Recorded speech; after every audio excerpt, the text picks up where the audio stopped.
Except in this case, you're not in a relationship, you're murdering women. And you're like, let's try butt stuff. Who, what, where, why? Let's look at how you killed that guy. It's Knife to Meet You.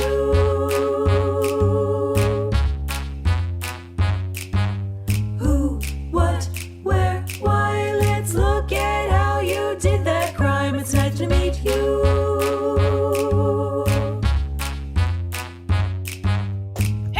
Welcome to Knife to Meet You, the serial killer podcast where we're going to introduce you to a new murderer every single week who you probably have never heard of.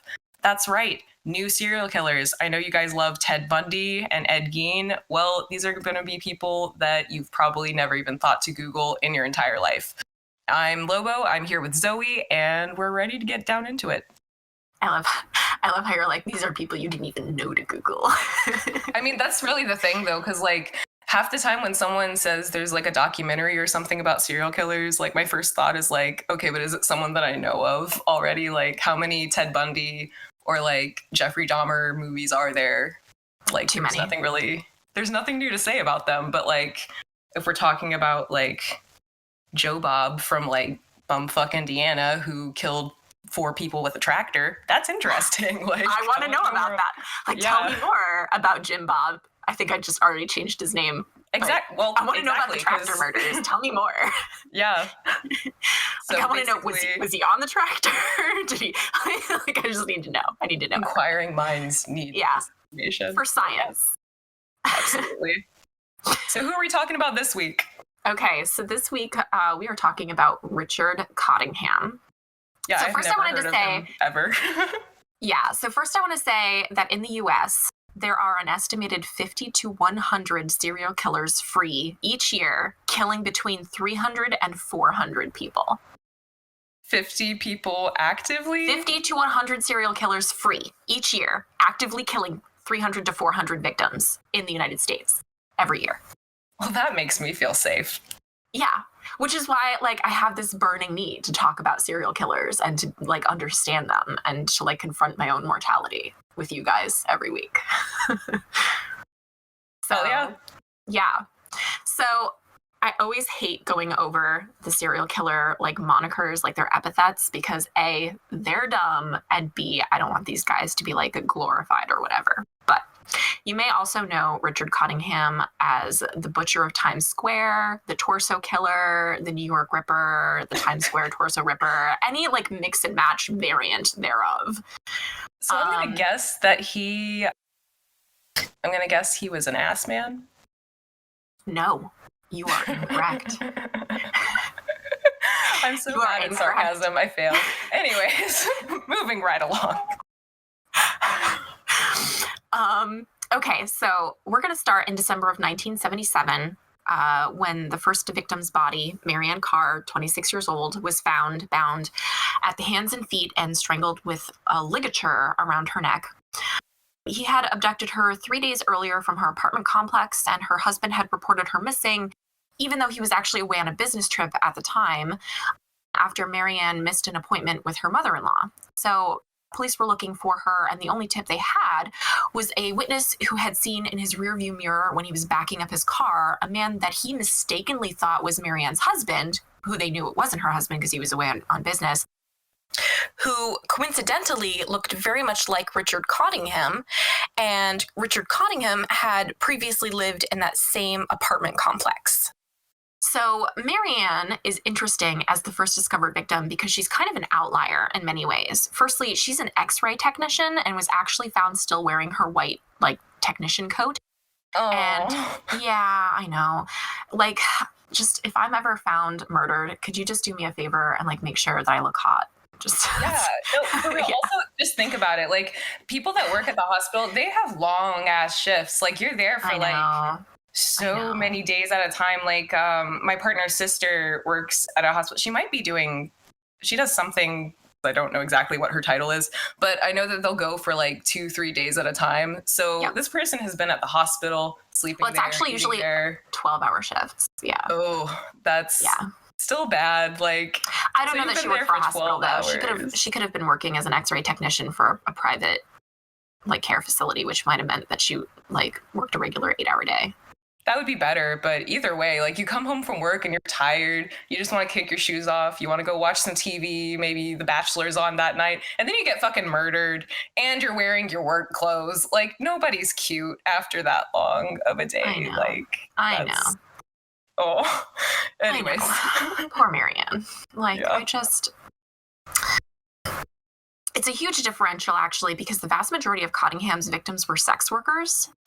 And in the psychological profiles that I have watched / read for Richard Cottingham, it's theorized that there are 2 reasons for this, because it's actually super common for serial killers to target sex workers, which is a dick move. But there's 2 reasons for it. The first is the abduction. So it's like really difficult to go about like abducting women. Like, first of all, you have to like find a woman alone, usually, and then convince her to go with you so that you can murder her. And that's like who the fuck would go with you? You know what I mean? Yeah. So it's already part of the job description for a sex worker to go with you, to be available, and, you know, to be alone with you. So it eliminates half the work. Also, And- there's that whole thing of like sex work is criminalized in a lot of states and stuff. Well, so the they're probably other not. aspect of it is moralization. There are like a lot of I think I'm skipping around. I should back up. So like Cottingham was actually very open about his affinity for sex workers and the red light district at large. He even told his coworkers where he worked at Blue Cross Blue Shield as a computer operator that he would regularly hire sex workers by luring them with huge wads of cash that he would just keep on him specifically for this purpose. He would just like flash cash, and like then he would brag to his coworkers about how once he had a sex worker, he knew how to get out of the room without paying them by like slipping out while they were asleep, which is such a dick move. Also, like he's talking about that at work. Yes. Did no one like? Yes. Oh how my did God. nobody's It red gets worse. flags go off? Lobo, you don't even know. Oh my God, because they interviewed one of his coworkers, and it's just, it gets so much worse from here. It does. So, okay. So he would not only slip out without paying them, but he told his coworker that he refused to pay them because he, quote, wasn't going to let anyone get the best of him, unquote. And not only did he not give them the money he owed them for their service, but he would also rob them, taking not only all of their money, but their clothes as well, leaving them basically naked and penniless in a motel. And alive. So they're naked, penniless. What is wrong with, like, okay, so I know he's a serial killer, so he's probably a very messed up individual. Well, there's like a really clear like escalation of events here. So we're just talking about like his affinity for sex workers, you know, in the beginning of things, probably like before he started murdering them. The other reason why sex workers are targeted by serial killers is moralization. So like one would think that serial sexual murderers, because of their own deviant sexual appetites and reliance upon sex work, would understand sex workers and appreciate them and be like, I'm so glad that there is someone out there who you can pay to interact with you because no one wants to interact with me of their own like volition. You would think, but instead they typically don't. In fact, most serial sexual murderers find sex work offensive and use it as an excuse to objectify their victims so that they have a reason to punish them and can justify inflicting abuse on them. That is so stupid, because it's like, I have a boner and I'm mad about it, so now I'm going to make you suffer. Like, yes. Really? Yes. Because God forbid we ever turn any of that introspection on ourselves. Like, God forbid. But we know this is especially true for Cottingham because he told his last victim, Leslie Ann Odell, quote, "You have to take it. The other girls did. You have to take it too. You're a whore and you have to be punished," unquote. Oh. Yeah. Okay, so he's got some... Yeah, he's got some fucking issues. Yeah, for sure. So we'll come back to Leslie Ann later in the episode, but you should know that she's brilliant and an actual fucking hero, and I love her. Like, Leslie Ann Odell for president, okay? Okay. So back to Marianne Carr. She was found visibly lying between the curb and the fence outside of a New Jersey motel called the Travel Inn. So, like, remember the Travel Inn because we're actually going to come back to this scene later on in our episode. But yeah, like in the documentary that I watched, you could see like from the parking lot, like the kind of ditch that they just like left her body in. So it was like clearly visible. Like they did not make an attempt to hide the body at all. Marianne was found with ligature marks consistent with the use of handcuffs on her wrists and ankles, and also had marks consistent with ligature strangulation on her neck, which is of particular interest because ligature strangulation is a relatively rare method of killing. It's a particularly difficult way to kill someone, and it actually takes much longer to do than manual strangulation. By ligature strangulation, you mean like he used like a rope or something to tie around the neck instead of hands? Okay. Yes. Yeah. Manual strangulation would be using your hands, and ligature strangulation would be like using like a shoelace or or a scarf or t-shirt or whatever people use to fucking murder people these days. Who the hell knows? Okay. So, and it, manual strangulation, it takes a long ass time. Like you have to be there for like 4 to 10 minutes looking someone directly in their fucking face while you strangle them to death, which is super intimate and lengthy, and like you got to be like in it. Like this isn't an accidental way to murder someone, you know what I mean? Yeah. And ligature strangulation is even longer. So he had her handcuffed and he was strangling her at the same time. Yeah, that's like... He didn't just handcuff her hands, though. He handcuffed her ankles, too, and then strangled her with it. That's like overkill to me, because like this person already can't move. They're terrified. Like this person sounds like he gets off on the fear of the victim. Absolutely. So this is a particularly difficult way of killing someone, and it's consistent with Cottingham's desire to torture his victims and prolong their deaths, which we will see a lot of as I continue. So there wasn't a whole lot of other forensic evidence with Marianne's scene because it was a fairly obvious dump site and not like the actual place where she had been killed. Law enforcement actually think that she had been unloaded from the back of a car and just kind of left there. So, yeah. Around the same time as Marianne Carr's murder, there was a series of violent abductions and rapes taking place in the same area that the police didn't immediately connect with Marianne. So these women were all sex workers, and they were all picked up in New York City, who were then found left by the side of the road or in hotel rooms in New Jersey. So one of these cases was Karen Schilt, who Cottingham drugged with barbiturates, sexually assaulted, and dumped in a sewer at an apartment complex in Little Ferry, New Jersey in September of 1978. So I just want to take a minute to talk about where he was picking these women up in New York City, because now Times Square is like a tourist attraction and a very famous area. But back in the late 70s, Times Square was a red light district known for being particularly sleazy, like for lack of a better word. I didn't know that. There was There was a street known as the Minnesota Strip because young women from the Midwest, often runaways, would get off the bus there and immediately be poached by pimps and railroaded into becoming sex workers, often against their will. And this is where they all worked. So this was an area of the city that Cottingham openly frequented, and is the reason he is called the Butcher of Times Square or the Times Square Ripper, because he would cruise for his victims in Times Square. And a lot of the reason why it was difficult for law enforcement to kind of put 2 and 2 together is because these women were being abducted in one state and found in another. So okay, so like let's look into that, because that's confusing me. So he's murdering them in New Jersey and dragging them to Times Square, or he's actually the only person he's murdered up at this point is Marianne Carr. Okay. But at the same time as Marianne Carr was murdered, there was a series of really violent abductions and rapes. Some guy was picking up sex workers, drugging, raping them, sometimes beating them, and leaving them alive in New Jersey.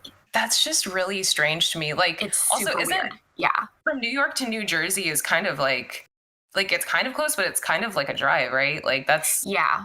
And the reason like for this is because Richard Cottingham lived in New Jersey but worked in the city, which is actually a pretty common thing, I guess. So, but the lack of communication between the two police, like the police in New York and the police in New Jersey, really contributed to like a lack of ability to put 2 and 2 together. Plus the fact that these women were like still alive, it's just like kind of weird. But I have to put in here, I have to mention that when he was cruising for victims in Times Square, Cottingham would wear a wig and give these women a fake name, as one does. Yeah. So, like, what year was this taking place in? So, Karen Schilt was left in Little Ferry in September of 1978. Oh, okay. So we're still like we're still way back. Yeah. Yeah, so we're not really talking about a and wig Marianne's body today or like a was- toupee today. We're talking about in the 70s. Yeah. Not even super obvious. Yeah. And Marianne was found in December of 1977. So very late 1977. So we're still 77, 78. Okay. So he's basically just going to work, coming back, putting on his wig, going and finding his victim, and with then his wads of cash in his pocket. Yeah, and then for just luring purposes. On the way home, because you gotta go to New Jersey to go home anyway. Like some people pick up dinner on their way home. Yeah, other people just pick up sex likes workers to dump that they the intend sex to rape. worker. Yeah, that is crazy. Yeah. Yeah. The next month, in October of 1978, Cottingham picked up a pregnant prostitute named Susan Geiger. I know. Who he drugged, beat, and raped and left in a motel room in South Hackensack, New Jersey. Now, Susan Geiger and, oh my God, I totally just blanked on her name. Karen Schilt. So Karen Schilt and Susan Geiger would be absolutely imperative part of the case against Cottingham, because these super fucking brave, smart women were not only able to identify him, but forensically, the blood and urine tests done after their abductions were able to identify exactly what drug he had used on them.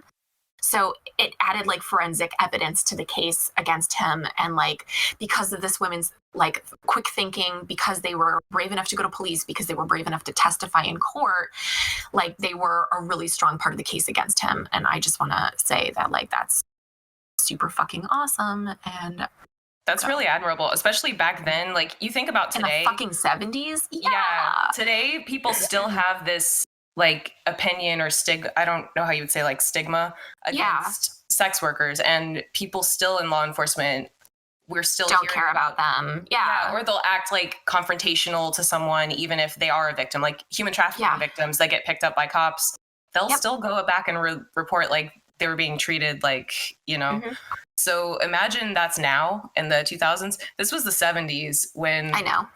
Yeah, so not only were they brave enough to go in and get a really invasive test done, to take samples, to tell police, what have you, but they kind of risked getting arrested themselves and being in trouble themselves. Absolutely. Because there were not laws back then to protect. And I'm sure the whole process was totally humiliating and invasive. Yeah.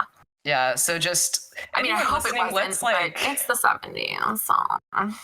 Yeah, so... Okay.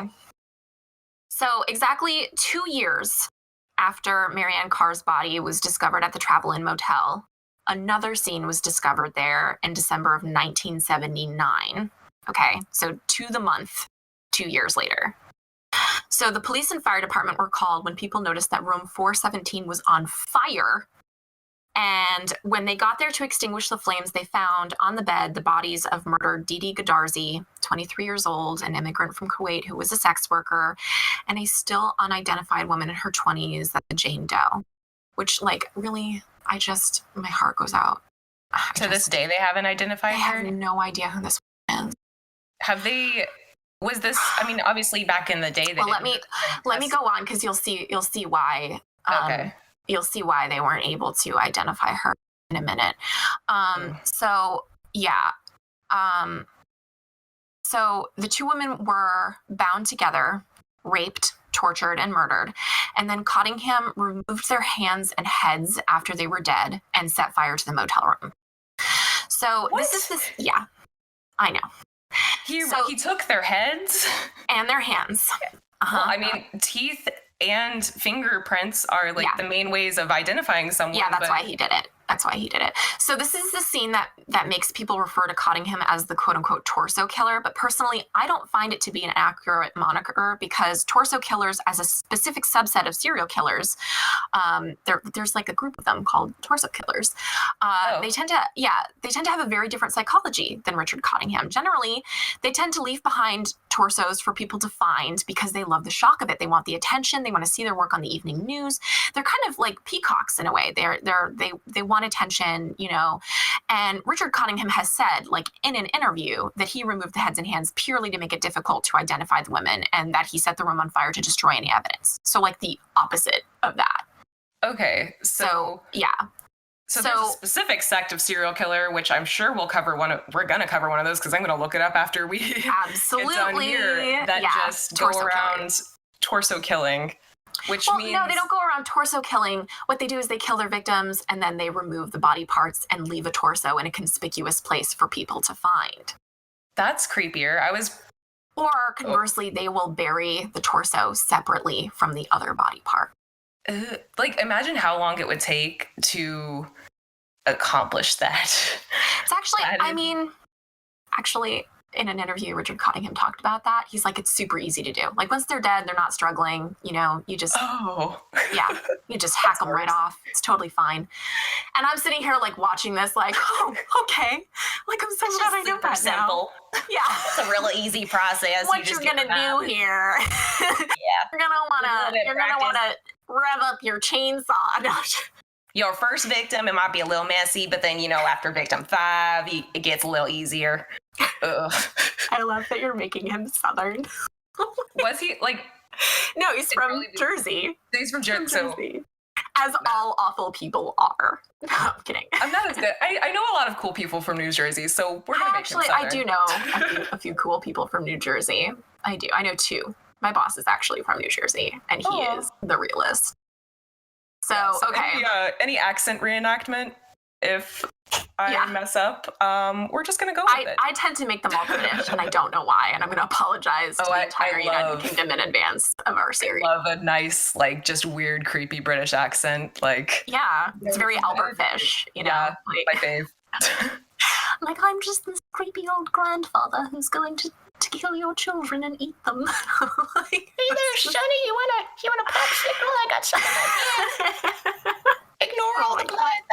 That's cherry syrup. Anyway. I love it. Oh my god. Okay, so fun fact. You're gonna love this.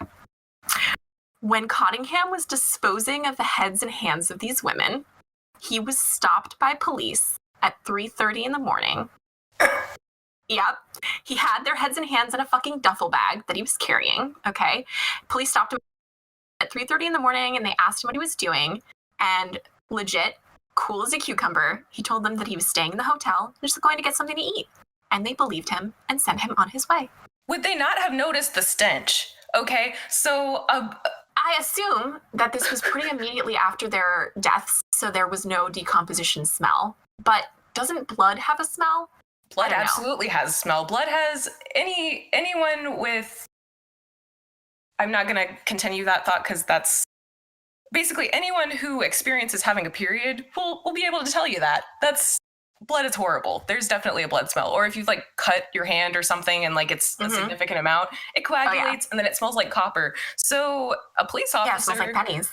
Yeah, a police officer should definitely probably think about the fact that it's 3 a.m. This guy's walking around with a duffel bag. Maybe it was like a really thick canvas tote. You know, I don't know. Maybe, or like maybe he was standing outside. Maybe they were still in their car. I don't know which of this, because I obviously am getting this story secondhand from Cottingham himself. Maybe he made the whole thing up. Maybe there never was an interaction with police. I don't know, but I can say that this guy is like made of steel. Like, he has absolutely no fear, and we're going to talk about that more. We're gonna talk about all of this and why that is, and like how it comes into play in his case.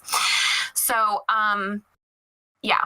So it's detrimental to solving the case because so far all these women all seem to be pretty unrelated given the methodology of their attacks. And it's a super common misconception that serial killers only have one signature and that crime scenes of a differing signature must be from another killer. In fact, 70% of serial sexual murderers experiment with their signature, especially when they first start killing. They like to try new things and see what they like, you know? You got to pick, the way that's going to make people really understand your message. Gotta get out there. I think it's more like I think it's more like, when you're in a new relationship and you're just starting to like feel each other out sexually and you're like, let's try butt stuff, True, yeah. Except just exactly. Or let's try, ejaculating in a circle around the victim. Whatever their signature happens to be. A literal circle jerk. Yeah. Ooh. Come to think of it, that probably I'm so upset that I just thought of that and it came out of my mouth. If you hadn't gone there, I probably would have gone there. To anyone listening, just so you know, Zoe is very, very educated on this stuff. You are very educated on this stuff. So I Yes, have but in a degree different psychology, manner. and Lobo has a degree in criminology. So we know our shit. We Except do, that we but know that we know nothing. The way that we, I guess, talk about it, if anyone is a little alarmed by the amount of jokes, this is very, we're just trying to keep it listenable, I guess. Listen, you have to have a certain amount of comic relief. We're never going to joke about the actual victims because what they went through was obviously horrible and should in no way be made a joke. But we'll roast the shit out of a serial killer. Yeah, we are going to roast we are going to read him for dead because because fuck you. Because why are you going to go out here and do this shit? And if you don't want to be roasted, I have a really great piece of advice for you. Don't become a serial killer. Don't go out murdering people. Exactly. You can. They brought it on themselves. Yeah, is basically where you can 100% make the decision. You know what? Don't think I'm going to murder anyone today. I think I'm just going to go home and make some coffee and put on some forensic files and snuggle up with a nice blanket. Yeah, exactly. They had the opportunity to do literally anything else, and they selected the worst thing they could possibly pick up a hobby, start building ships in a bottle. I heard that shit's really difficult. I mean, you like really meticulous stuff that'll take you forever and it'll get you really worked up. That's a great way to go. Or coin collecting. Yeah, or stamps. Stamps are always good. Just literally anything. But anyways, this is a great segment where we just brainstorm alternative hobbies to murder. There's so many things out there you can do. That's what always gets me. When someone's gonna do a really heinous crime, to get there, that takes a lot of acceptance. I feel you have to be okay with a lot of things really quickly. Yeah. So yeah. I have a lot here. So let's keep moving. Not that I think right along. Care how long the episode's gonna be.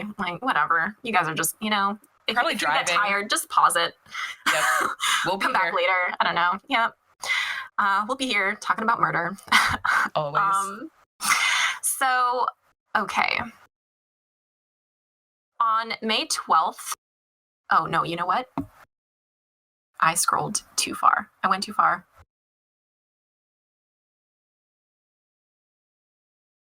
So there are a lot of things to be bothered about in a serial murder case, but I think that one of the things that bothers me the most about this one is that we still don't know who that Jane Doe is that died with Dee Dee. And to me, it feels figure out who Dee Dee was. I have no idea. But to me, it feels like, in a way, he not only robbed her of her life, but also kind of robbed her of her identity. And I always think about who might be out there looking for her and not knowing if she's dead or alive or having any closure about it. They'll never know what happened to her. She just took off or what it is. And I really like to name the victims in our show because I really feel like they should be the ones immortalized rather than their fucking killer. And I do try to put as much information about them as I can in our show, which unfortunately in this case isn't much. So I just want to take a minute to talk about Jane Doe because she deserves to be remembered, even if we don't know anything about her to remember. Absolutely. You don't know, maybe she was super funny or very talented painter, or maybe she I don't know, was athletic. I don't know. There's just so many things we don't know women that I feel humanizes them and makes them real. You have to stop and think about the fact that these were real fucking people with lives and families. And it bothers me that I don't know anything about.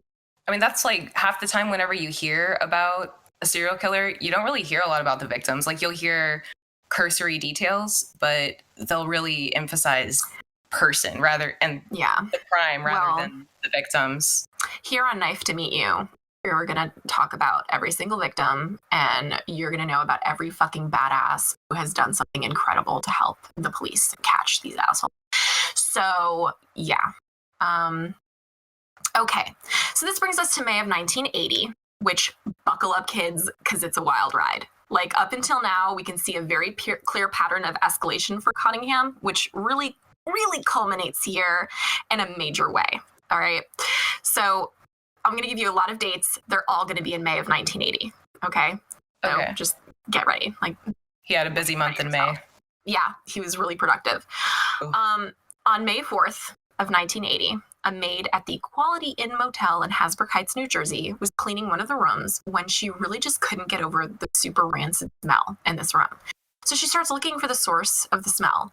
And when she pulls back the mattress on the bed, she finds the body of Valerie Ann Street, only 19 years old, naked, beaten, still in handcuffs that are very tight behind her back. She was covered in bite marks, beaten across the shins, which is so weird and random. Why the shins? And had lacerations on her lower back. Street had died of asphyxiation, and traces of adhesive tape were found on her mouth. Most notably, though, she had lacerations on her breast, which was consistent with Marianne Carr's murder back in 1977 at a motel very close to the Quality Inn. Okay. Okay. Now, was Marianne Carr one of his first? That was one of his first victims, right? That was his very first victim that we know of, that we found. Okay. Actually, so I guess has he decided that the lacerations? We do know of an earlier victim. I'm going to get to that later. Okay, but like the lacerations on the boobs thing, that's his calling card, kind of. He is super fixated with breasts, and we're going to get into that as we progress, because we are ramping up here. It's about to get wild. I mean, it's not wild yet. No, I would say it's wild. So, ooh, okay, right? Yeah, no, but like by normal people standards, it's wild. But like by Cottingham standards, it was a Tuesday. Is about to go down. Ooh. Yeah. Okay. So on May 12th, 8 days after Valerie's murder, Cottingham drugged, beat, and savagely bit Pamela Weisenfeld and dumped her in a parking lot in Teaneck, New Jersey. Now, this is the only information I could find about Pamela. I don't have a ton of time for research. Maybe if I looked into it more specifically, I could have found more. So if you guys want to dig in yourselves, find more information, I always encourage that. I am definitely a research person, but I only really give myself 2 days to research each killer, because otherwise the compiled research would just be out of control. But I really couldn't find anything about Pamela. Though just that she was bitten a lot and left in a parking lot, which is just ridiculous. So, okay, only 3 days after Pamela's murder, on May 15th, at the Hotel Seville in New York City, Cottingham raped, stabbed, and strangled to death Jean Rayner, 25 years old. And can we just talk about how young these babies? Yeah, he's picking people that are all like early 20s, mid 20s, like it seems like he has a type. So obviously his for sure, like young women in vulnerable positions. They're all brunettes too, I think. Oh, okay. So he's got like a hair color that he likes or maybe hates. Just not so sure. Weird, I don't know. Yeah. Not sure he even knows. So, okay. Cottingham removed her breasts. Removed them as in? Straight up surgically took them off of her body. So how was he, do we know how he was doing this shit? Like, was he using a surgical tool? Or I'm actually going to break down his toolkit for you. Oh. Yeah. So was he a pro or was he like a hobbyist? Like, did he? I'm not sure I know how to even qualify one between being a professional and a hobbyist, because I think the delineation is whether or not you get paid for it. True. Yeah. I mean. Anyway, kids, don't get paid to kill people. That's. Yeah. So many other jobs out there. But to remove someone's breast, could be a did he computer leave them operator. at the, Okay, so then he set the room on fire again. Did he take He likes to do that. Did he take them with him? I don't know. I have no idea. I really don't know. But okay, so another source indicates that her throat was slashed as well, but I've actually seen a picture of Jean's body, and I can only see ligature strangulation marks on her neck, so I don't personally think that's accurate. I could be wrong. I don't know. In an interview with Canadian journalist Nadia Fazani, who is the only person Cottingham will speak to, Cottingham says that he removed the breasts to, quote, do something different, end quote, and that he wanted to, quote, create some kind of sensationalism, end quote. Yeah. So it was for art. It was for art, according to him. He did it for the art, yeah. Yeah, just wow. Yeah, in a separate interview Fazani conducted with the medical examiner who performed the autopsies on Didi Godarzi and Jane Doe, he examined the knife marks on their bodies and said that what is most notable about them is that none of these are penetrating wounds, leading him to conclude that he was trying to scare and subjugate these women to experience power for them. Cottingham said that this was enjoyable for him, that he saw it as a game, and that it made him feel in control and gave him a power rush. So, anyone after Jean's murder, Cottingham returned to the Quality Inn motel with sex worker Leslie Ann Odell, only 18 years old, who I mentioned earlier, who's an absolute fucking rock star, where he raped, beat, tortured, and tried to kill her. However, he was interrupted by hotel security. So remember, he had killed Valerie Ann Street in that very same motel only 18 days earlier. And 2 years before that, dumped Marianne Carr's body there. So everyone there is pretty fucking spooked.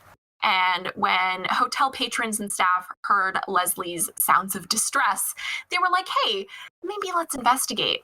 So they sent hotel security to his room and they knocked on the door.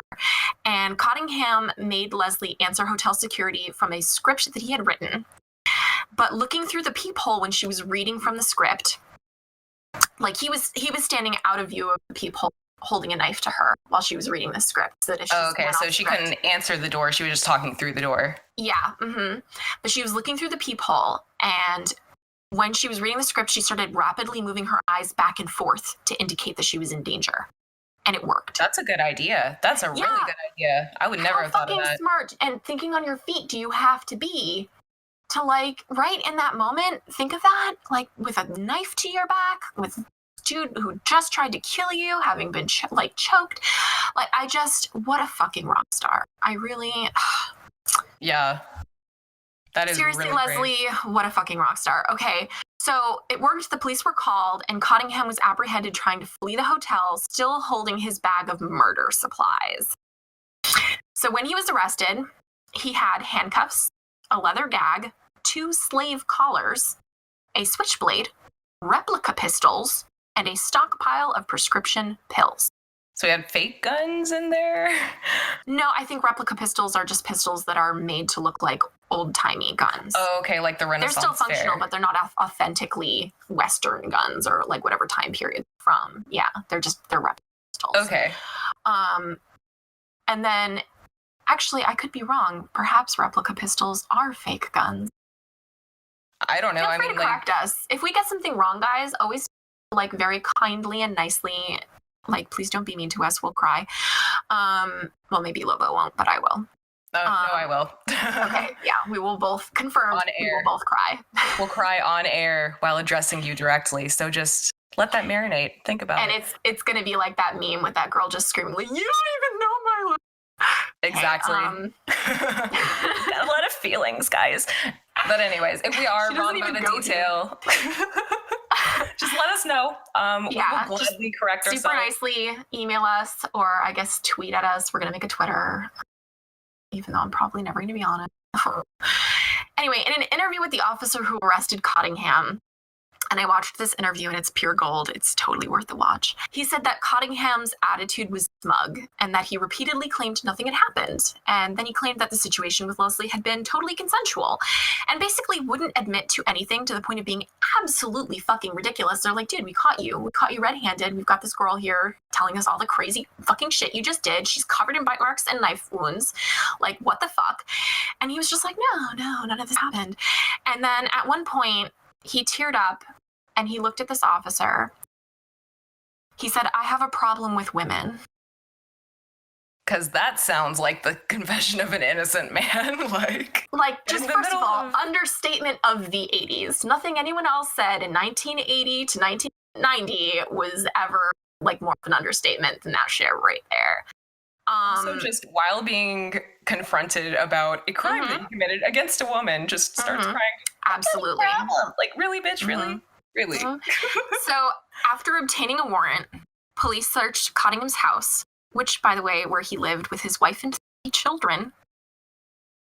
Okay, And they so he found- had a wife and He had a kids. wife. She was actually in the process of divorcing him, though, at the time. good he for was her. arrested. That's Yeah, good. and then she had to file again for divorce. I don't know. It's a whole thing. She actually cited in their divorce papers that he was noticeably being spotted at gay bars, which is Oh, interesting. so then maybe there's another level to his Yeah, motivation for his crimes. in his misogyny and his sexual and stuff. I just really, I want to know all about this. Anyway, after obtaining a warrant, the police searched the house and they found in the basement a locked room that only Cottingham had access to. By the way, I just want to say, if you're married to someone, even if you're not married to someone, if you're in a domestic living situation with someone and they have a padlocked room that you're not allowed to go in and you don't go in there, run. Like, don't even try to like play Nancy Drew and get all up in there. Like, don't go in the basement. No, just get out of there. Yeah, don't run into the spooky forest. Don't go in the basement. Yeah. Like, just be like, you know what? It's been real, and peace out. Yeah, because really, what could be behind a locked room that would justify totally that room fine. being locked? That would be just like, oh, okay, that's like, oh, well, that's where we keep, a button where if you press it, everything on Earth explodes. That's our exploding button room. Oh, okay, that makes perfect sense, Bob. Thanks. I really thought you were gonna say like that movie where it's like if you press this button, someone dies, but you get $1 million. I thought you were gonna say that. That would probably, honestly, even that's a button you should lock up. that is a button that you should lock up. But like, yeah, you should tell your spouse. Like, this is my secret werewolf room where I lock myself so that I don't. Yeah, like when here's where I chain myself up, and here's where I keep my raw animal meat, so I have something to snack on. But either way, you should still tell your spouse. So really, yeah, if you are with someone and that person has a spooky side room that if you are a werewolf, you need to tell your spouse. Yeah, I mean, that's just common sense. Like, I mean, what are you going to do? Like, pretend you're out with the boys once a just the trust in your relationship. Yeah, you can't just call this night. What if she needs to get a hold of you? What if she can't get a hold of you? What if she calls the cops? You don't want to invite that kind of scrutiny into your werewolf life. Exactly. Or what if you get picked up by a dog catcher and she has to bail you out? Like, you never know. You don't know what's going on there. Can you imagine just like a totally turned like dog catcher that's like fucking Terminator style? Like, I will get the werewolf. You should cut all of this. This is terrible. Oh my God. No, it's great. I'll be back with silver bullets. Yeah, anyway. Right? Oh my God. So they go into the locked room. And it is, do you want to take guesses as to what's in this locked room? I would love to take guesses. I think that would be a fun game that I just thought of. Let me know if I'm getting warmer. So I will guess murder supplies. I will guess. Well, yes. Chains? Partly. And or body parts. No body parts. A person in a cage? No. Corpses? No. The severed boobs of his victims. You only did that once, okay? Oh, okay. So that was just to try it out. That was just that one time. Yeah, that was just for the Hotel Seville, just like for funsies. Like, yeah, it's just a one-off. Oh. No, the room is absolutely filled with trophies from his victims. It's filled with women's jewelry, lingerie, clothing that he's collected for years. And many of these items were specifically linked to specific victims as items missing from their murder scene. He had Dee Dee Godarzi's. And like what I want to know, and I know this is not an important question, but it's like burning in my mind because I'm morbid and I can't help it. And if there's something so wrong with me, I need to know if he took the earrings like before or after he killed her, or after he removed her head. Like, did he decapitate her and then think, oh, better not bury these earrings, better keep these and like take them off of the ears of her decapitated head? Like, I need to know. I need to know.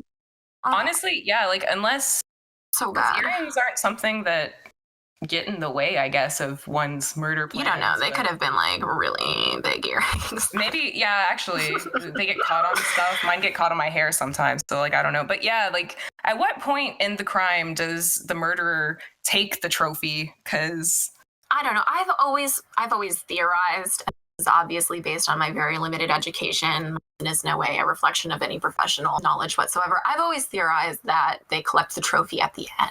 You know, when everything's done, they're just like, I'm going to take this.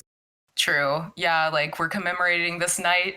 We had a building our collection. I want to remember forever the time that I tied two women together, murdered, and decapitated.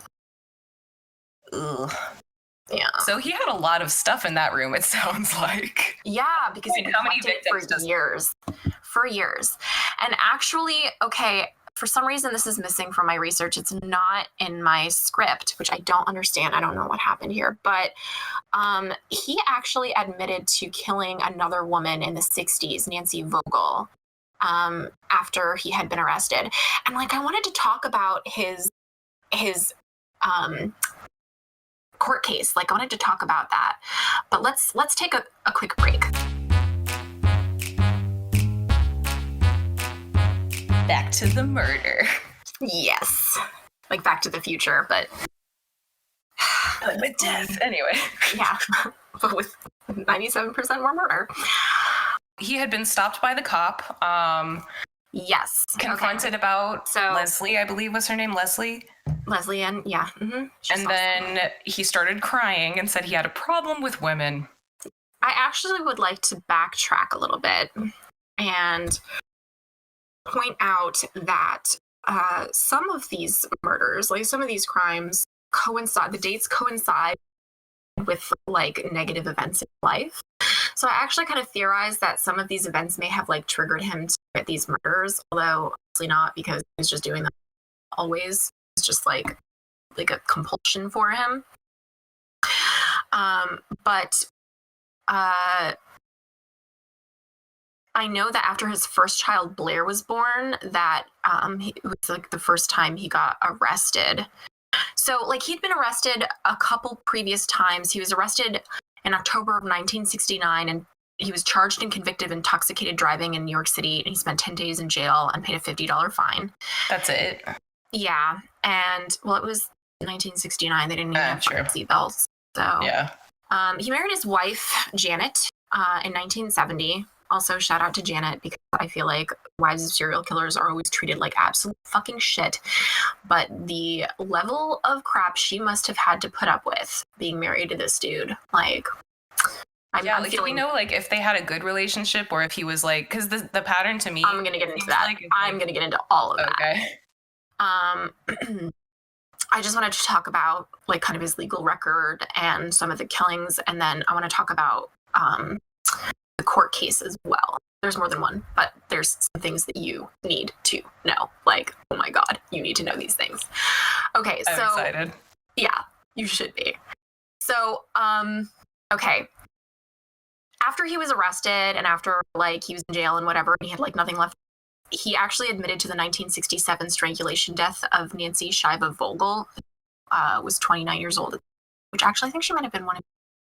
So he admitted to the strangulation death prior to, yeah, so he just really wanted them to know, or he wanted credit for it, do you feel like? He said in an interview that he wanted to be the very best serial killer that there ever was. Oh, no irony there either, just... Just, if you're going to do something, be the best at it, including murder. He certainly, he definitely got out there and tried to make his dream happen. Yeah. So that was before he was married, because he got married in 1970. His first arrest for the drunk driving charge was in 1969. Then he got married in 1970. And then 1970 to 1974 is when he lived in the Ledgewood Terrace apartments in Little Ferry, which is where Marianne Carr lived, and where he abducted her. Then his second charge was in 1972. He was charged and convicted of shoplifting at Stern's department store in Paramus, New Jersey, and paid a $50 fine. A lot of $50 fines. Yeah, I mean, that was probably a lot back then, but right. Still. Okay, here's the one that really gets me. Okay. 1 month before his first child, Blair, was in September of 1973, in New York City, he was charged with robbery, sodomy, sexual assault, and the case was dismissed. How? I have no other information about this. I don't think he robbed or. There's no information on the victim? There probably is, but I got this information from the psychology department at Radford University. By the way, shout out to university. You guys are. And I just couldn't find any other information about it. But again, just like with Pamela, I just didn't have a ton of information, like a ton of time to delve into all of it. So, but it was 1 month before Blair was born. Blair was born in October of 1973. So there's I don't know, just my own unprofessional, whatever theory that a lot of his bullshit was kind of motivated by changes going on in his life. I mean, And then- yeah, like when you're welcoming a baby into the world, you go through some Stressful. changes. Most Yeah. people take up yoga or meditation. This guy Murder. started, yep, You know. just Yeah. Well, he started murdering people way before he was a dad and a husband. But yeah. So then in 1974 in New York City, he was charged with unlawful imprisonment and robbery. And the case was dismissed. how? Okay, so unlawful imprisonment means that he kidnapped someone and held them Yes. in a room, a domicile. That is car, correct. Any of that. So to get You that are dismissed, correct. like Mhm. he kidnapped someone. They Yeah. arrested him for it, and then they just went, you know what? Meh. Yeah. And this How- is twice because there was the robbery, sodomy, sexual assault case from Yeah. from 73. So that was 1 year previous. Now, was this guy like really charismatic? Did he have a lot of No. friends in the community? No. So he's just really lucky, I don't know. guess. Or I don't know. So, okay. He had the second kid in 75, third kid in 76, and then in 77, they found Marianne Carr's body. So, okay. Also, so Marianne Carr's body was found in December of 1977. okay, From and that's his 19 first known victim. Well, he also admitted to Nancy. Okay, So remember, so Nancy was killed in the 60s. the first known victim that he was actually caught. Yeah, she was killed in for. 67. Yeah. Okay. But from 1977 to 1980, for 3 years, he had an extramarital affair with a woman named Barbara Lucas. Okay. By the way, Babs, no, Yeah. just she probably didn't know, but like, I would hope that she wouldn't know, but at the same time, like, this is probably not a very nice guy that's like super upstanding. Like, he has kind of seemed like he's conducted his life like a dirt bag, regardless of whether people know he's murdering people. So she's probably not the I don't know. most I don't know. upstanding. Because I don't know the guy personally. I True. ever want to. I mean, I know the show's called Knife to Meet You, but I would rather not ever meet any of these. Yeah. So I just want to say though that, you know, his more famous crime scene, you know, with Dee Dee Godarzi and the Jane Doe, that was in December of 1979, right? And in April of 1979, his wife Janet filed for divorce for the first time. Okay. So clearly some Yeah. stuff going on at home is kind of influencing his crime patterns. Absolutely. And in 1980, he also had an extramarital affair with a woman named Jean Connolly from early in 1980 until just before his arrest in May of the same year. Okay. Yeah. So that was, I don't know. You want to, I guess. I mean, it just seems like I want to he's say of an affair. How busy must this guy have been? Like, he's got a wife, Yeah. he's got 3 kids, he's got a full-time job in the city, he's got all these murders going on, like affairs up the yin yang, like just ridiculous. getting So- arrested randomly and then getting let Yes. go for that stuff. Which, Yeah. by the way, like, Good job, New York. yeah, I'm not sure how their I have papers no work and idea. stuff, but like in Florida, we have the sunshine laws, so like you can see like there's a reason why the country like always says like Florida man did this. Is because our records are public access, so newspapers can get the records. Back then, would people have known that he had gotten even just arrested for kidnapping and sodomy and all this shit? Because like I doubt it because computers weren't a thing back in the 70s. I mean, they were because he was, but at the time they were like, look, I can play table tennis. true, yeah. You know?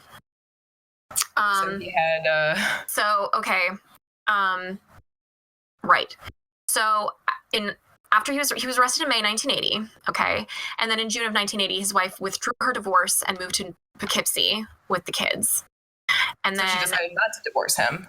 well, no, I think it was because she wanted to redo the divorce papers. Like, hey, my husband's a murderer. Grant me a fucking divorce.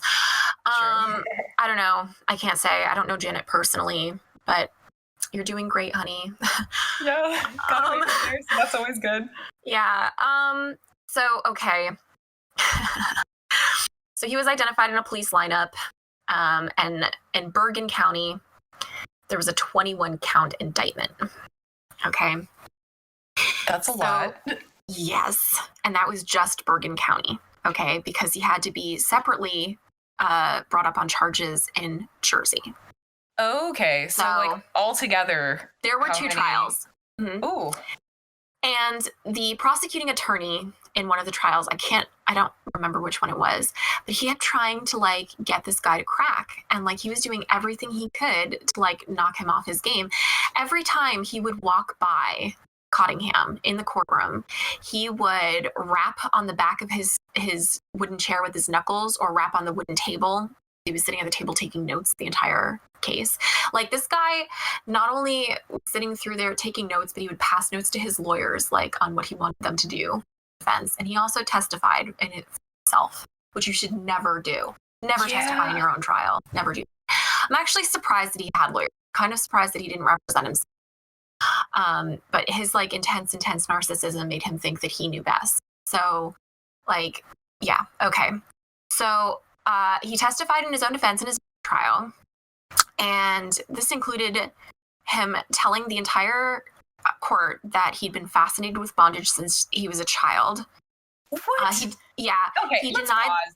You're in a murder trial. You have tied up your victims. A lot of them have ligature marks for like handcuffs and stuff. And then you're doing your defense. And then he was found with handcuffs too, by the way. You volunteer the information like, oh yeah, I've always been into, bondage. Since I was a child. Like really, man, come on. Anyway. Yeah, and he, I don't know that he blamed pornography, but he definitely said that his fascination with sex came from pornography. But he denied that he was into hurting people. Oh. He also denied that he knew any of the women who claimed to be his victims, except for Leslie Ann Odell that he was caught with. Which I'm honestly surprised that he didn't deny knowing her too. Like, never seen this woman. Yeah, like you would think, and especially since he's on trial for her, like all that shit, like that would be the one person that you'd want to say you don't know. Like the murder victims are dead. Yeah. They can't talk, but she's right there being like, yes, this motherfucker was gonna kill me. And he's like, oh, I don't know those dead girls, but yeah, I know Leslie. Yeah, he was also identified by Susan Geiger and Karen Schilt. Shout out to those brave ladies. Yeah.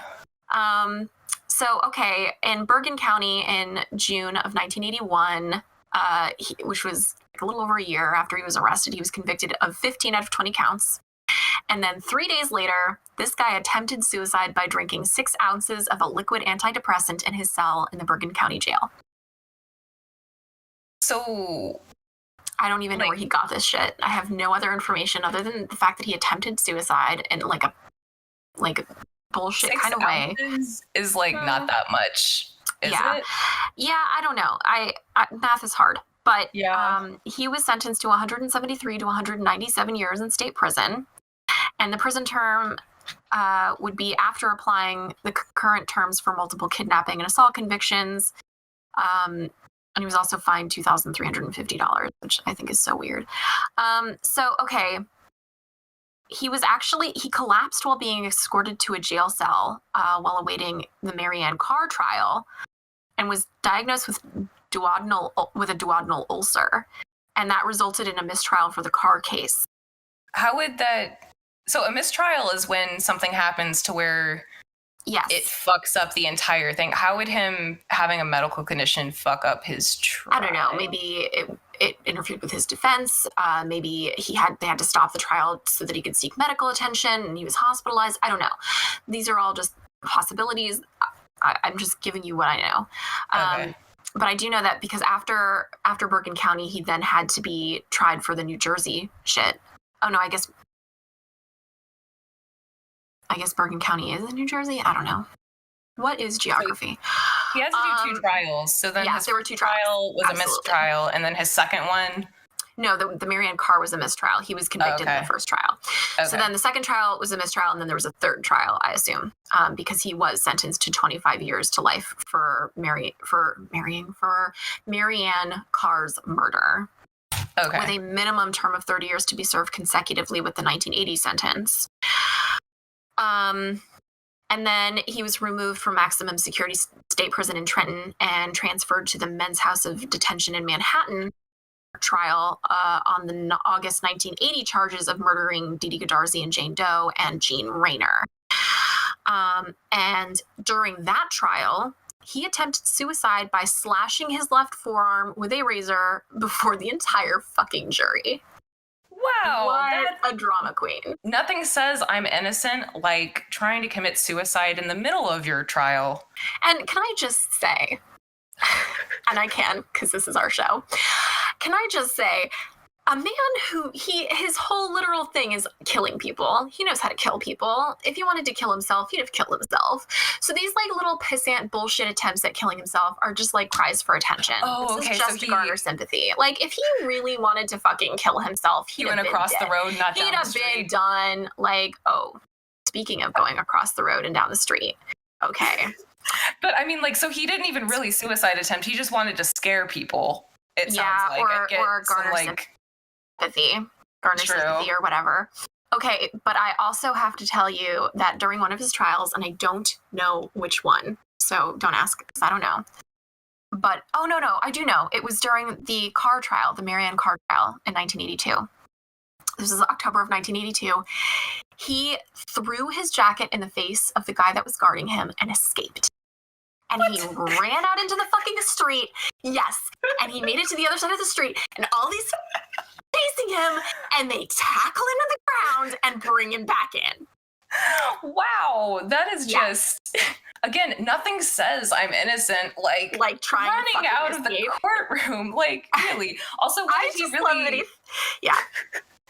That, I would say throwing a jacket over someone's head and running away is like one step above pocket sand in the like, effectiveness scale. Like, really, what did he think? It was, though. He made an escape. Yeah, I mean, if he'd been in better physical shape, if he was a better runner, still be out there murdering women. I love that the guy that was his original arresting officer, the one who tackled him. Perfect. Yes. As it should be, honestly. Like, at this point, the trial seems like it was just a formality. Like, you know, this motherfucker is guilty. Everybody knows. Yeah, and like, just to add some additional closure for you, he was sentenced in Manhattan to an additional 75 years to life for the murder of Goodarzi, Doe, and so good. As it should be. And then after he told people that he killed Nancy Shiva, they charged her with her murder, and he just pled guilty. I mean, at that point, like, Jesus, is this guy still alive? Like, what is he doing now? Oh, okay. He's in prison in New Jersey. And he grew a Santa beard. Oh, well, you know. Yeah. Mm-hmm. And he will only speak to one journalist. Still, only that one person. Okay. Mm-hmm. Is there a reason for that? Or is he just, like, trying to keep the mystique alive? Or... I don't know. I think it's because she's female and young and pretty. And I think that he just was like, yeah, I'll talk to you. And fantasize about being horrible. Yeah. Okay. I think that's everything. I think we're ready to move on to the psychological profile portion of the show. My favorite segment. That's not true. Yeah. So this guy, I'm just gonna don't like the psychological profiles. If you're sitting here like you don't know him, you don't know shit. That's totally legit. That's fine. I respect that opinion. You can just like go ahead and skip to the next episode, or like if you're all caught up, just be like, I don't know. Go have a cup of tea or something. Even if psychological profiles aren't really your thing, this dude is insane. Like, why would you not want to know about what would cause the person's behavior? Because, like, honestly, like, this guy is probably one of the craziest ones I've heard of. Because, like, an in-court escape attempt. I have some things planned for you. You're like, yeah. Mm-hmm. You think this guy's nuts. Yeah, so that's why you guys should keep listening to this show, because it gets worse. Perfect. So let's delve into the brain of Richard fucking Cottingham. So he was born in Bronx. And his family settled into Riverdale, New Jersey when he was 12. And he entered in the 7th grade at St. Andrews, which is a parochial school for boys and girls, and had trouble making friends, and took an interest in homing pigeons and tinkering around the house and yard with his mother. Actually, all sources say that he was super close with his mother, which to me is like super interesting, because typically misogynist serial killers have a horribly abusive relationship with each other, and they usually have a very like bad relationship with her. So the fact that he was super close with his mom is just like, okay, interesting. So then the mom was probably not the killing women, probably? Or is that like... I don't know, because, like with some other serial killers, you can see why they develop women, because their mother beat them and sexually assaulted them and like all this other horrible bullshit.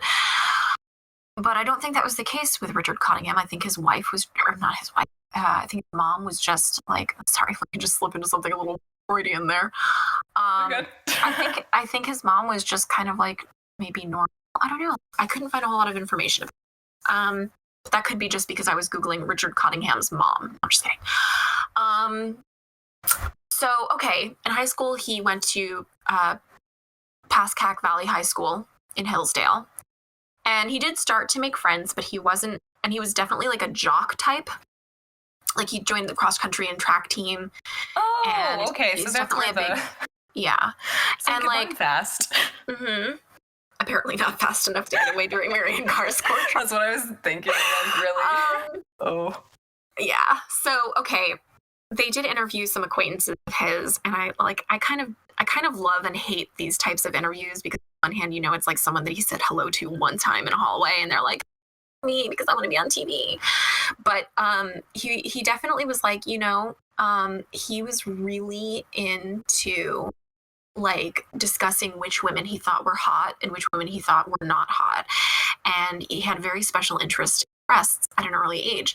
And I was watching another forensic psychologist profile of him, and she was saying like, it's healthy for any teenage boy to be like in a women and like into like how hot they are or whatever, and be into breasts. But it's the point where you are into the breasts and not the way they are attached to that it becomes like an issue, And yeah. I really think that for Richard Cottingham, that was the situation. Like, I really think that his objectification of women was such that he broke them down into parts in his mind, which is, makes sense why he would just take them for killing them, because they were just sums of, pieces to him.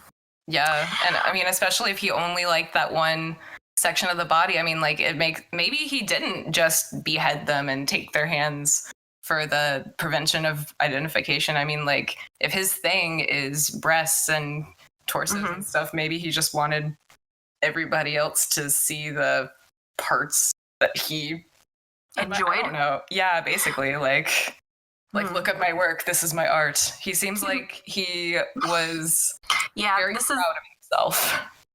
Maybe, but then he set his stuff on fire. True. I mean, if he had put it in a glass case in the middle of the Met, maybe. Like that's true. Tilda Swinton taking a nap. I don't know. I don't even know if that was at the Met. Please don't correct me. So okay. Obviously, he started killing at a pretty early age, because he admitted to the strangulation death of Nancy Shackelford in 1967. He was only 21. And I am guaranteeing you that this guy, you don't just wake up one day and like decide to kill someone. Like, so I really think that it had to have been, I don't know. I think it had to have like escalated to that point. And he says in an interview, first of all, he won't tell us his first victim. Personally, I think it's because he doesn't remember it, but he claims to have a memory of every single victim.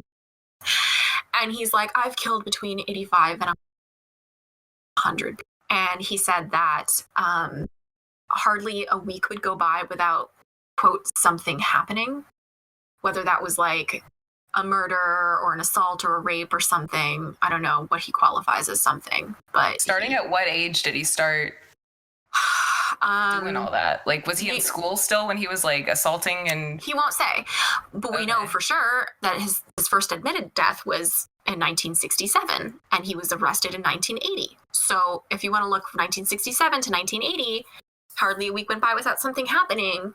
That's a lot of shit. A lot of stuff. That's a long time. Disconcerting. Okay. So, I like to look at the McDonald Triad, which is a diagnostic tool by a psychologist named McDonald that looks at 3 kind of predictive behaviors in early childhood that usually helps one to determine whether or not one will be like a violent offender later on in life. And these 3 behaviors are bedwetting, arson, and cruelty to animals. Why is bedwetting? I would assume because bedwetting is largely related to psychological situations. Like a lot of the times when kids are being abused and they're not in control of their situation, they start wetting the bed. Okay. Yeah. And so it's a huge indication of abuse. It's a huge indication of psychological like discomfort. Like if you have a kid and your kid's wetting the bed, there's something going on. You got to get them in therapy. And it might not be that they're being abused. It might just be that they're suffering some kind of psychological condition, or maybe they're being bullied at school or something. I don't know. But there's something going on. Look into it, you know? You know, and there's it's not saying necessarily that if your kid's a bedwetter that they're going to grow up to be a serial killer. It's just that these 3 behaviors are normally indicative of issues later on. And like the more you fit on the triad, the more it indicates like you're okay. So like you have to have all 3 or like not 2 necessarily out of the 3 like or something. Yeah. I mean, not necessarily, but they're just used as like a predictive indicator. I mean, it's just a tool to kind of help like look at things. So I don't have a whole lot of information about Cottingham's early life and behavior. I feel like a lot of serials fall on the McDonald Triad. A lot of them do, but not necessarily all of them, and not necessarily all of them hit the same points on the McDonald Triad.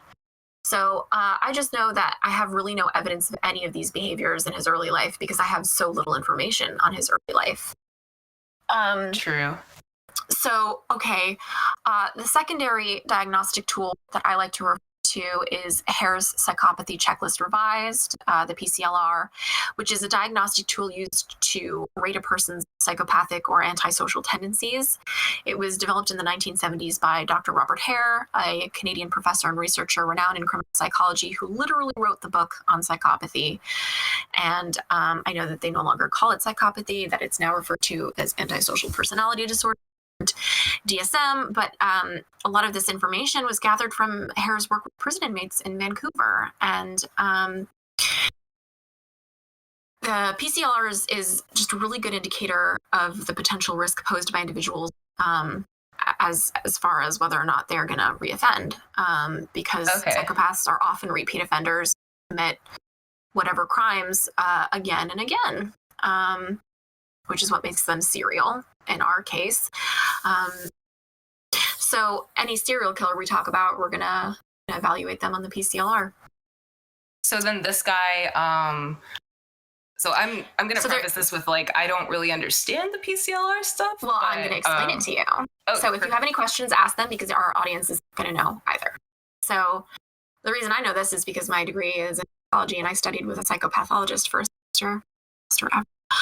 Okay, so like based on that, would you say that this guy should have been one of those, you know, like when you're in school and there'll be that kid that the teachers are all like concerned about and they alert the parents and then they kind of try to deal with the problem. Would you say that he was that guy and no one got it? Or like No. Okay.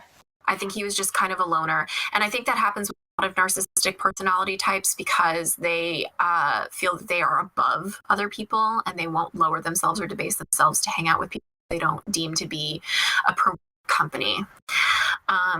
That's like a huge part of why a lot of narcissistic personality types are described as loners and not having a lot of friends. But the PCLR is basically a list of 20 traits, and the way that you score someone on the PCLR is that each trait is given a score of 1 to 40, or 1 to 4, the maximum score being 40. And a prototypical psychopath would receive a maximum of 40, while psychopathic traits or tendencies would receive a score of 0. So I guess it's 0 to 40. Okay, so 0 to 40 is the scale, and then like Yes. obviously the more points and more boxes you check, the more likely. But I do believe that Ted Bundy scored 2. He only scored a 2? A 32. 32. Oh, okay. Ooh, Yeah. that's high. Yes. Mm-hmm. Yeah. So, okay. Glib and superficial charm. So here's the thing about Richard Cottingham. He is just so calm. And, you know, I don't really think of him as being a typical, like a super, like, charming kind of guy. Like, I don't think of him as being, like, suave and debonair. He's not. But at the same time, I do think that he has the ability to make people think that he's not being serious when he says these things, because in interviews with his worker, like, literally the day after they found Didi Godarzi and Jane Doe, okay, it was front page news, and their coworker, a guy named Joe, came in and threw down a newspaper, these women on the cover, and was like, what kind of sick son of a bitch would do this? And reportedly, Richard Cottingham responded with, I don't know, could be me, could be you, could be anybody. What? Yeah. Okay, well, let's just pause for a second.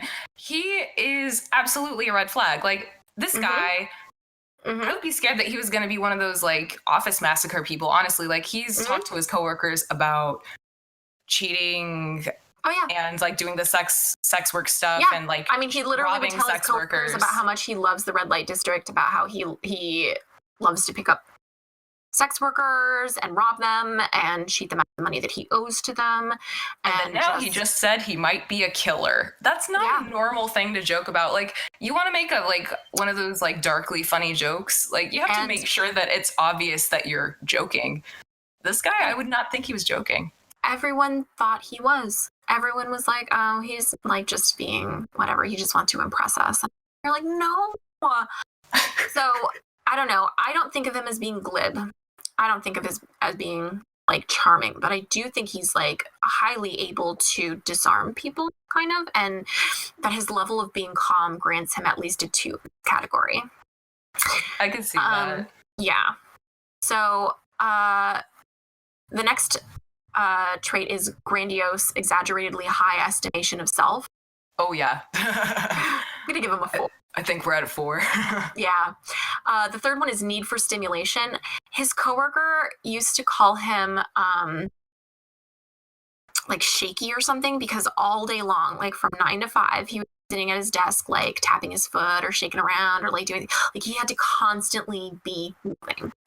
And I think the fact that he was like on the daily going to the red light district to look at porn or strippers or pick up a sex worker or like all kinds of stuff, like that to me tells me that he needed on the daily to be stimulated in this way.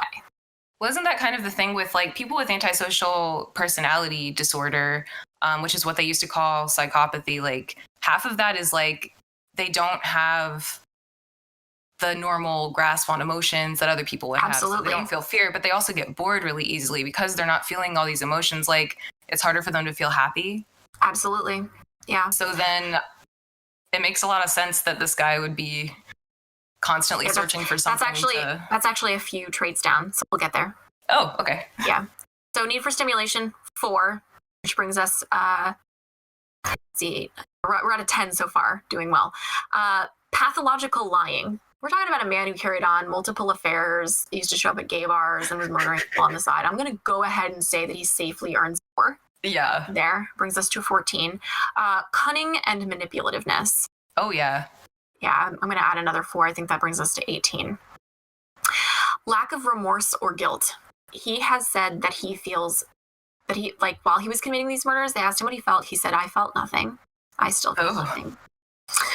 When asked why he wouldn't just give his victims' families closure by just giving a list of all of his victims, he was like, why? I don't know them anything. Yeah, so he literally could not give less of a shit about anyone except for himself. Exactly. So, right, that was 18. So if we're going to tack another 4 on there, we're at 22. So this next one might be up for debate. Parasitic lifestyle. Personally, I think that any motherfucker marries a woman and takes up the just eats up her youth and has her bear your fucking children while he's going out hiring prostitutes, robbing them, drugging women, raping them, having affairs, just being a general fucking douche canoe. I'm sorry. I mean, I agree. Clearly, I don't have any type of about this in any way. I just think that's parasitic. It is. Also, just the fact that he was using sex workers and then robbing them at the end, like, that is kind of the definition of parasitic. Like, you're getting something for nothing from somebody else. Like, he's taking this person's livelihood. Like, you have to think about it in the sense of, like, unless someone's being trafficked, a sex worker, most likely they've, like, we don't know their situation, but they could have elected to be doing that as a means to survive. So he's taking this person's money that maybe they need it for their kids, or they need it to eat that day, or they need it for whatever. And that's their rent. Taking the service, and then that's a roof over their head. That's food on their table. That's, you know, that's their medicine. Like, you, dude, like, what the fuck? So that's pretty much the definition of being a parasite. He's taking something from somebody that they need to survive that he objectively does not. And I don't know if his wife Janet had a job or if she was a stay-at-home.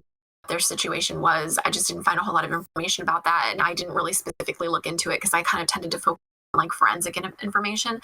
But, like, I just still think that whether she was working or not, whether he financially them or not, I still think that he basically used her as his, like, and I know that this maybe should only be used in the context of gays, but she was kind of his beard. Yeah, like, he was using her as a shield, as, like, a mask to make himself look like oh, this guy isn't going out and killing women. He's got a wife and 3 kids. You know what I'm saying? Like his normal person disguise. He needed a wife, and then he needed to have some kids so that he could continue doing what he wanted. Exactly. Murdering people. So yes. I'd say that's a 4. Yeah. So that brings us to a 26 in our, like, unofficial amateur evaluation here. How many points do you have to get before you're officially declared, like? It's a spectrum. It's not like you have to hit a certain number to qualify. But personally, I think anything above a 30 is, like, God. Like, this person will probably do some crimes. Yeah, but, you know, not every psychopath is a serial killer. You know, some psychopaths are just like, you know, your older sister who used to beat you with a hairbrush as a child. You know? And I mean, some people have that antisocial personality disorder and they never hurt anyone. They train themselves to act normal in society, and they're nice to people. They still might feel bored, and they still might feel like no emotions or whatever, but they're trying to assimilate. So, like, it's not even something to where a person has this and they automatically are going to be labeled as a bad person, or like, okay, this person's going to commit crimes. Like, no, you every single day you make choices. So this person was probably more predisposed, or he had the tools in his toolbox, I guess, because he doesn't feel guilt. He doesn't feel feelings unless he's, you know, and he's constantly having to top himself to stay entertained. So that's where the murder comes from. But, like, another person that had he described it as being a game for him. It was a sexual thrill. Like, he got off on it. Like, exactly. This was fun for him. Okay, so parasitic lifestyle, another 4. That brings us to what, 26? All right, the next is poor behavioral controls. Honestly, I do think that this guy just, like, if you have to go out and do something every week, like, if you have to be doing this every day, to me, that's just like, wow, impulse control, really, he has no ability to, like, rein it in. At that point, it's kind of an addiction, right? I mean, like, they say... Absolutely. If it's interfering with your life, it's an addiction. Yeah. If it's interfering with other people's lives, for sure. I'd say that's a 4. Yeah. What did we say we were at? 26? We were at 26, 30. Now we're at 30. Yep. Yeah, okay.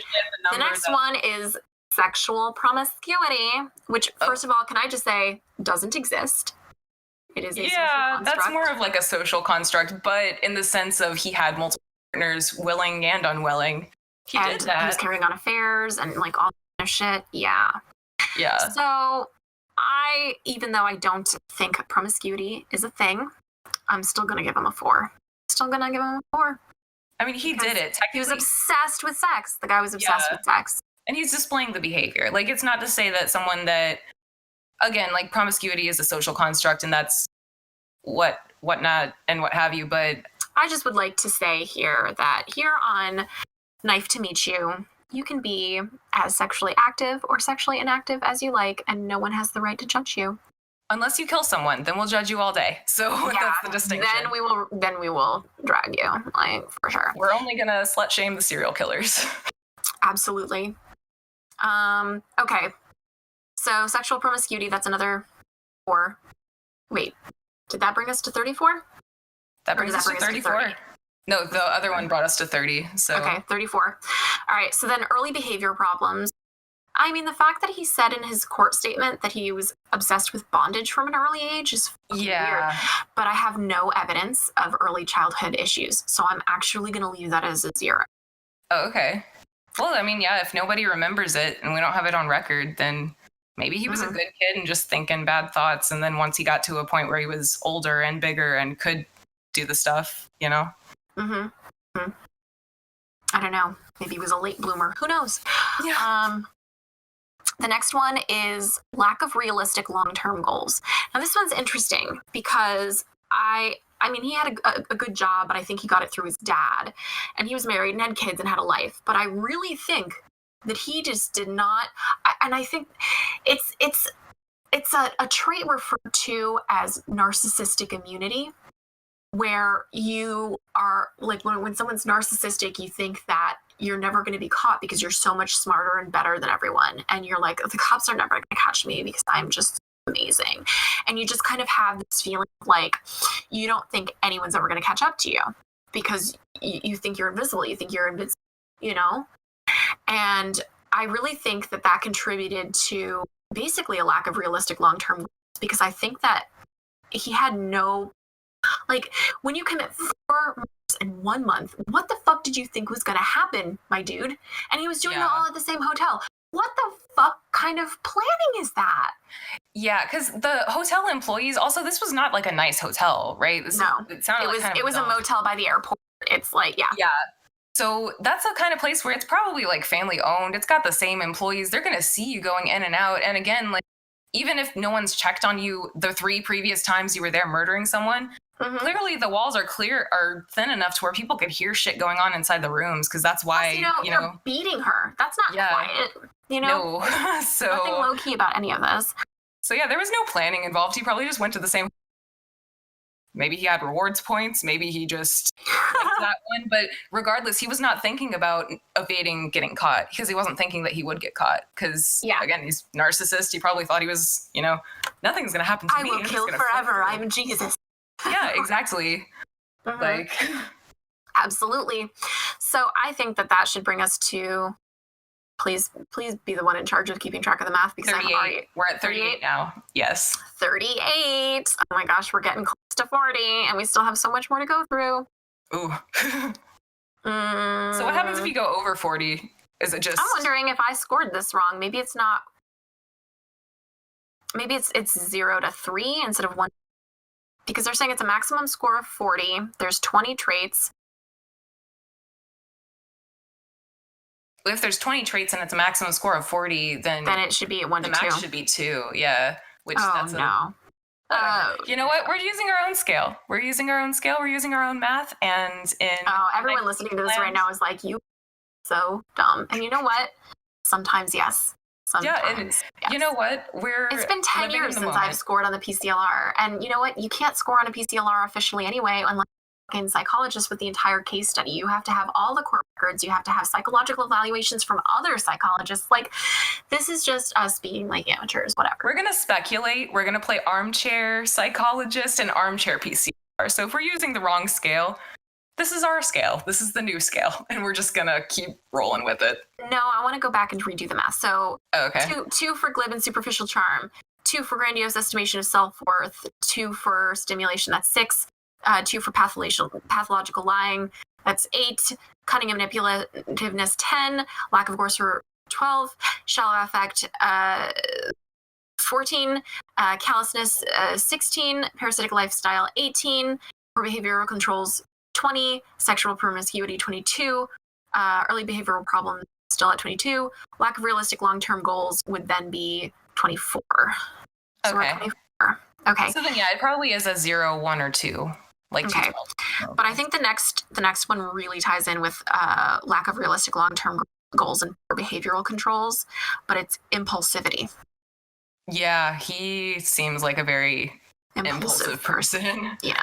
Like either way, he's picked, a crazy method of dealing with whatever's going on in his life. Like this is not a person that's pre-planning stuff. He's probably just like feels the bad feeling and then has to act on it, I guess. Yeah. The bad feeling. We're going to call that the murder feeling. He just feels the murder feeling. Okay. So, wait, what were we at? We were at 22? 22. All right. So now we're at 24. The next two are actually really the same, but not. Okay. So the next one is irresponsibility. And the one after that is failure to accept responsibility for your own actions. I can see where that's different. I mean, I feel like he might have been a responsible guy every day. Like maybe he did the things that he needed to do. Maybe he paid his bills. I don't know. So I don't feel like I actually want to put any points into irresponsibility because I have no evidence of that. But I do want to put 2 whole points into failure to accept responsibility for his own actions because he refuses to name all of his victims. He refuses to give information about them. And he kept saying he was innocent. And he tried to fucking bullshit commit suicide and run away. And he these are denied, even caught with Leslie and Odell. He was like, no, I didn't do it. It wasn't me. Like, you're not Shaggy. Get out of here. So I think that brings us to... We were at 24. We're at 26 now. 26. I'm trying to remember where we're at so I can add 2. Many short-term marital relationships. 0. Because he only had one, and it was long-term. Yeah. 1 wife. 2 side pieces, apparently, but... And countless paid sexual and actually unpaid sexual encounters. It was never paid. He, Yeah. Ooh. So what we were at 26? Yeah. Okay. So 28 now, I guess. 28. Okay. Juvenile delinquency, 0. 0, because he doesn't have a record, really. So no, he didn't get a record until the late 60s, early 60s. Revocation of conditional release. This is tricky because he was never so there was no opportunity for him to revoke a conditional release. But I do think that had he been paroled, he would definitely have reoffended. He's even said so. He said that if they didn't catch him, he would still be murdering. Oh, yeah. He would still be doing this. Let's just give him those points. We're just going to grandfather you in. So we're at 30 now. Yeah. And then the last one is criminal versatility. This dude, I think, is very versatile. Not only was he drugging and abducting women, raping them, beating them, trying new things. Yeah, there were so many. Yeah, and he would rob people, and he would usually criminal versatility also is like, what other kind of crimes did he do? Like, did he set things on fire? He did set things on fire, actually, but it was to destroy the evidence of the other crimes that he'd committed. So I don't know if you want to include ours. Maybe he can have a 1 for that. Maybe he gets 1. 1 for criminal versatility? I don't know. Well, he used a lot of guy who used to troll around in a wig with wads of cash in his car to pick up women. Yeah, I'd say he's pretty versatile. Like, he's a multitude of scenarios. All right, so let's say 31 and a half. Yeah. So 31 and a half, which is only a half point underneath Ted Bundy. So he's who's currently still in jail and hopefully will stay there forever. I can't imagine he would ever get out. You never know. He might throw a jacket in someone's face and make a break for it. That's true. But, he's probably pretty elderly by now. So I would hope he's not as spry. One would hope. I guess we'll see. But yeah, so this guy thus concludes. Oh, I guess a score of 30 or above qualifies a person for diagnosis of psychopathy, which I guess no longer is. And many non-psychopathic criminal offenders score around a 22. Okay. So he definitely got enough points to be in that category. Yes, he 100% qualifies for psychopathy. I know that people will be like, it's not psychopathy anymore. It's antisocial personality disorder. And you know what? You're right. But it wasn't when I studied. And I am not actually a psychologist. I work in healthcare. So I don't have the money to be going to the seminars and, conferences would keep me up to date on this sort of shit. As we talk about stuff, we'll use the right terms. But if we slip up, It's not intentional. Same with anything. If we use the wrong word or Yeah. make a Freudian slip or anything, just assume that if you knew what word we meant to use, you know it, we know it, we probably are aware we misused the word. Let's just move on. It's all good. Or tell us in an email that but a nice describes email. Yeah. One that won't make us cry, as we've said, because we will. We will. Just from start to finish. Absolutely. Yeah. Probably my favorite is always just going to be the throwing the jacket and running out of the court. I think that needs to be like a consistent joke throughout our podcast. Like, I think legendary. We have to constantly reference Richard Cottingham throwing a jacket into the guard's face and make it a run for it. Of all the brilliant escape plans. Anyways. So thank you guys for listening. We hope you enjoyed our very first episode, and stick around because I think we're gonna release episodes when we drop. So go listen to the next episode. Just sit right there, get comfy, maybe get some popcorn or an adult beverage. I know it's a little bit of a difficult subject matter that we're covering, but we made it through. We all learned something today, or I definitely did. Not sure about y'all, but either way. This is an educational podcast, I think. Yeah, I mean, because it's so important to learn about, did you know how many fucking serial killers are out there? I did not. That is information that actually I probably have either. Statistic, but it just slipped my mind because it's so disturbing. I don't think about that. No. I had never heard that. And I've been studying serial killers. Like, I wanted to be in the FBI. I wanted to be in the behavioral analysis unit, and literally looked into all of the stuff that you need to do to apply to the FBI because I wanted to be a Fed. Since I was a kid. And I just didn't know that. And I found that out watching one of the documentaries that I watched as the source material for this episode. And the woman, Nadia Fazani, who Richard Cottingham does his interviews with, she is a criminology professor in Canada, I believe. And they were just showing kind of footage of one of her lectures, and she kind of just casually spat out that statistic. And I was like, whoa. Just if I wore hats, I don't have a shaped head, but if I wore hats, I'd be like, hold on to your fucking hat. What the fuck? Makes me feel real safe. Yeah. Well, that's why we need podcasts like Knife to Meet You, so that we can teach people about serial killers so they can learn how not to get serial killed. Exactly. You know?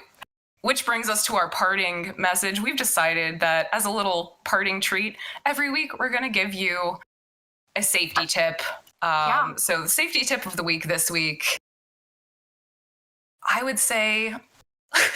I'm trying so hard not to make a joke about the fucking jacket. Just you see a problem, throw a jacket over it, and then always wear a jacket. Always wear a jacket, because you never know when it's going to aid your escape from your own trial. Now I feel like we're giving tips to murderers. Let's maybe avoid anyone. All right. No. Safety tip: if you ever get approached by a man in a poorly made wig with a wad of cash, and he's like, "Get in the with me," run. Yes, absolutely, run screaming. Also, scream fire. Don't just scream, "There's a crazy person chasing me," because unfortunately, people won't respond to that. Yeah, don't scream rape, scream fire. Yeah. And I believe that our other safety tip, I think this was a twofer. You guys got 2 safety tips this episode. Never share a domicile with someone who has this. Oh yeah, never be with someone that has a secret murder room in their house. Yeah. Or a secret werewolf room. Exactly. Either way, if they're not open with you about their crimes and or if the room is kept secret, it didn't work out for Jean-Benet Ramsey. It's for you. Exactly. Get out of there. Just stay safe, guys. Let's try not to get killed out there, and keep listening for our next episode. We're going to be talking about my new favorite serial killer, who I like to call Murder Barbie. That's gonna be. I'm so excited. Okay. That's gonna be next time on Knife to Meet You. Thanks for listening. Bye, guys.